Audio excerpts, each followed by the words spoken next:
ज्यांनी अनेक वर्ष उच्च न्यायालयात आणि सुप्रीम कोर्टामध्ये न्यायाधीश पदावर काम केलं, अत्यंत वरिष्ठ न्यायाधीश. ते म्हणतायत की आमची न्यायव्यवस्था अगदी सुप्रीम कोर्टपासून ही सरकारच्या दबावाखाली आणि त्यानुसार निर्णय घेते.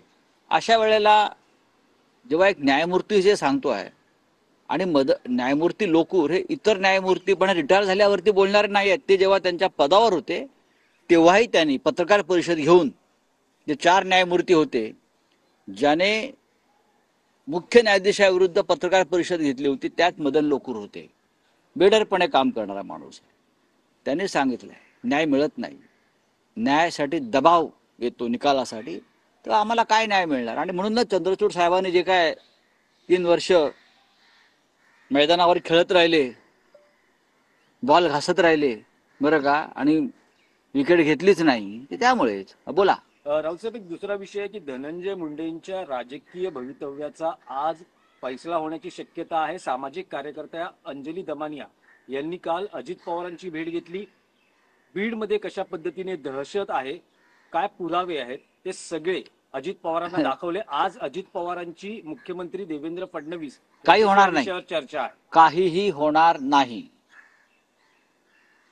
सामाजिक कार्यकर्त्या अंजली दमानिया यांच्या आधी तिथं आंदोलन सुरूच होतं, लोक रस्त्यावर आलेच होते. सुरेश धस यांनी तर तांडव केलेलं आहे. बीडमधल्या दहशतवादाविरुद्ध धसांचं तांडव सुरू आहे, तांडव. आणि त्या तांडवाला शासकीय आशीर्वाद असल्याशिवाय तांडव होऊ शकत नाही. तरी आज मिस्टर कराड हे इस्पितळात आहेत.